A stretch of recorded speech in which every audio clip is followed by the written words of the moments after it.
satu pembantian massal di sini di Jakarta. Titik akhir ada di Surabaya. Antara 1780 sampai 1830, Inggris menjadi superpower. Militansi seorang Mataram sejati. Maaf. Kakek moyangnya Prabowo itu ikut ke Ambon itu sudah? Ke Pinang dan ke Ambon. Ke Pinang dan ke Ambon ikut dengan. Assalamualaikum warahmatullahi wabarakatuh. Salam jumpa para pemirsa sekalian.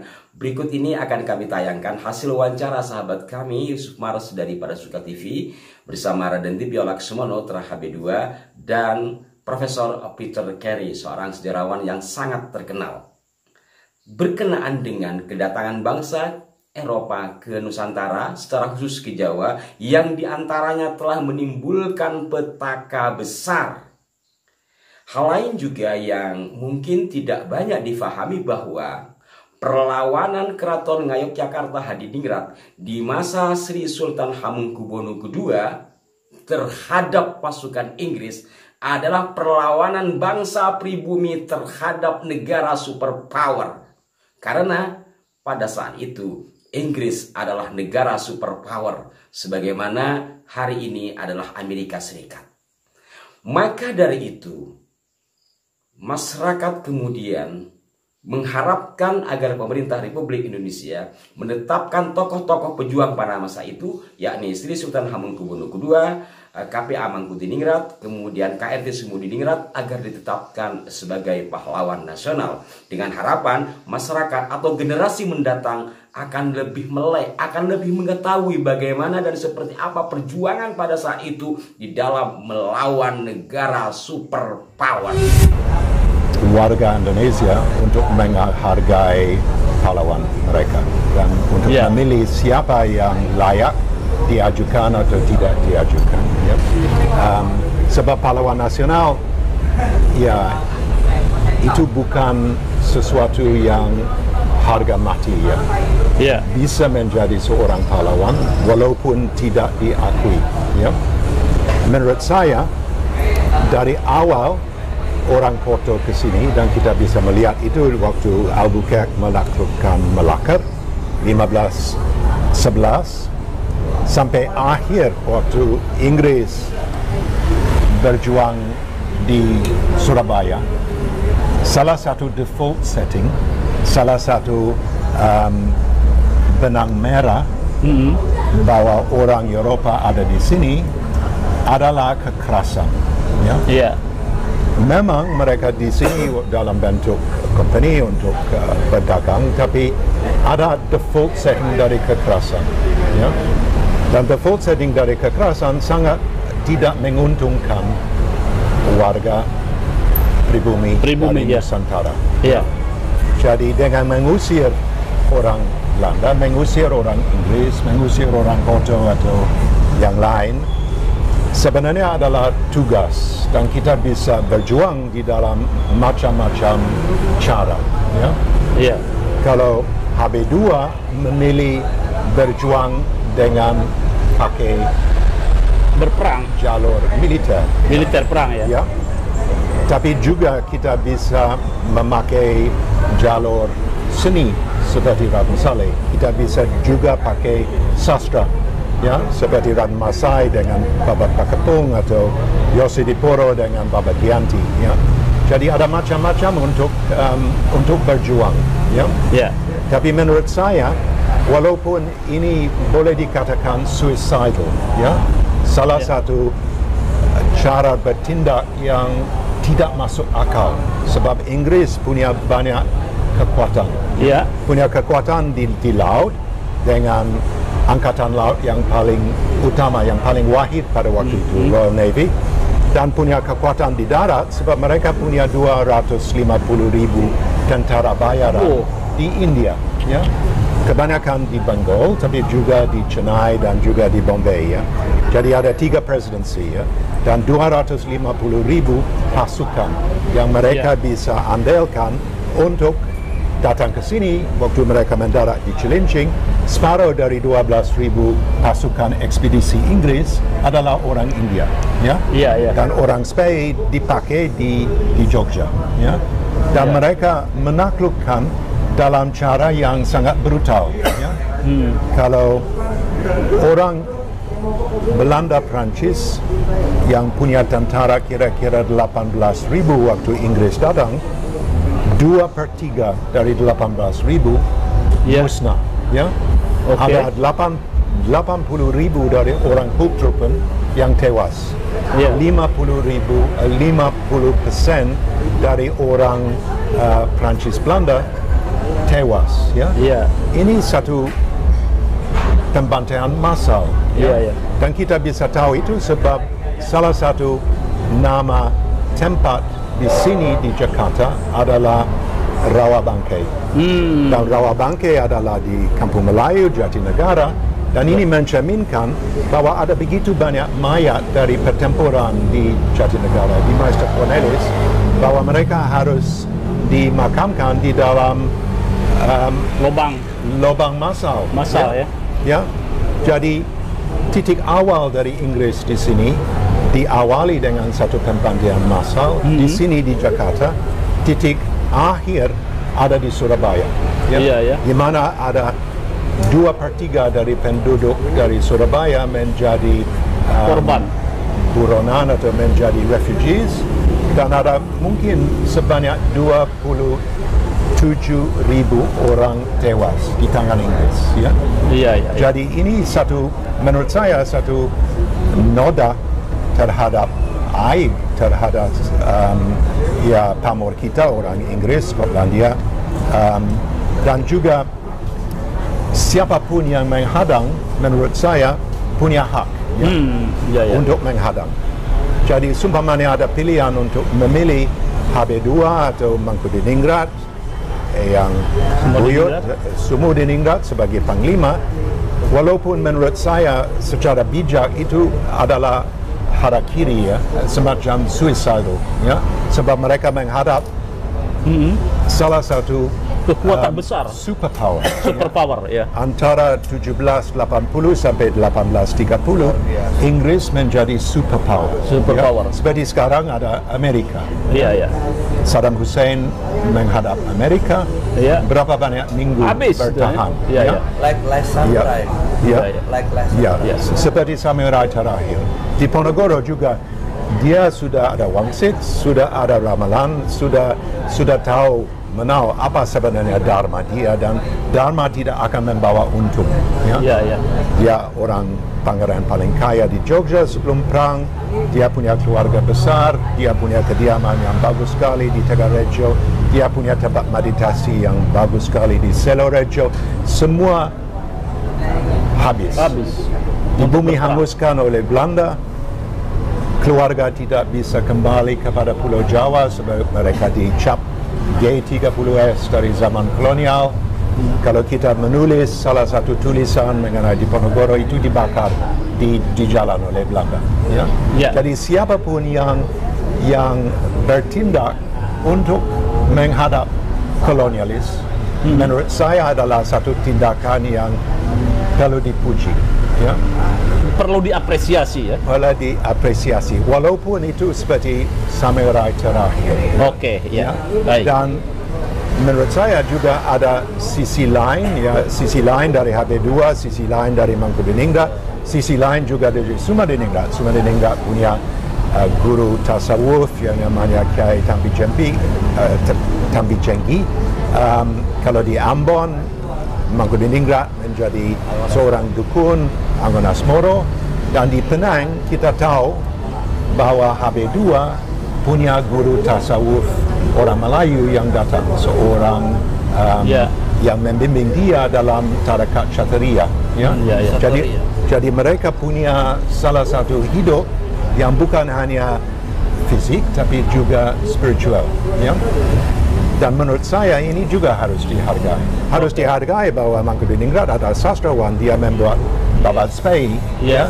Dan dia menurut Pak D di Ponorogo, Panular, yang juga menulis salah satu bab Bedang Yogyakarta, dia bertindak seperti satria, ya, waktu itu, waktu zaman Inggris mengepung. Ya, jadi menurut hemat saya ada 3 isu pokok. Ya. Apakah kita punya nyali, ya, dan Trang HB2 punya nyali, walaupun itu secara politik mungkin kurang tepat waktu. Mangkubumi punya nyali, Sumber Diningrat punya nyali, dan dihabiskan secara yang biadab oleh Inggris, ya. Sejarah yang sangat biadab. Kalau sesudah Inggris ditaklukkan di Amerika, ya, Cornwallis, Jenderal Inggris yang memimpin, dijamu pada malam hari oleh Washington, ya. Jadi mereka menghadap satu sama lain sesudah perang selesai sebagai satria satu sama lain. Tapi itu tidak dikenangkan di sini. Dan menurut saya itu satu tindakan yang biadab. Cara untuk mematikan dengan penganiayaan dari Sumerdiningrat, notabene di dalam masjid pribadi dari Sumerdiningrat, dan pasca dia dibunuh, semua dibumi habiskan oleh Inggris, adalah satu tindakan biadab. Oke, baik. Sama dengan yang terjadi di Gaza sekarang. Jadi menurut saya ini sudah terang benderang. Pertama, ada nyali. Kedua, menghadap kolonialis dengan cara mereka memilih. Dan ketiga, ini sebenarnya melibatkan semua aset-aset negara. Ya, satu negara yang sukses adalah satu negara yang tahu bagaimana merangkul etnis macam-macam. Dan kalau lihat di Ponorogo, dia punya house guests, keluarga Alansari dari Jeddah di Tegalrejo. Dia punya dukun atau dia punya dokter pribadi orang India dari Bengal. Dan dia punya paman favorit, Joyokusumo, yang adalah peranakan Tionghoa. Ya. Dan juga dia bersahabat dengan seorang Skotlandia, John Crawford, yang menjadi residen, yang sangat mahir bahasa Jawa, dan dia bisa bicara dengan Kromo Inggil kepada Diponegoro dan kepada ayahnya Hamengkubuwono III dalam bahasa setempat. Jadi, menurut saya ini mencerminkan satu masyarakat yang sehat. Oke, baik. Ya, Pak Birsa, sudah diterangkan bahwa oleh Mr. Peter Carey bahwa perang Sapai adalah perang antara David dan Goliat, kalau menurut saya. Tadi menarik nih, Peter Carey mengatakan bahwa itu ibarat Israel dan Gaza sekarang ini. Ada pembumi hangusan.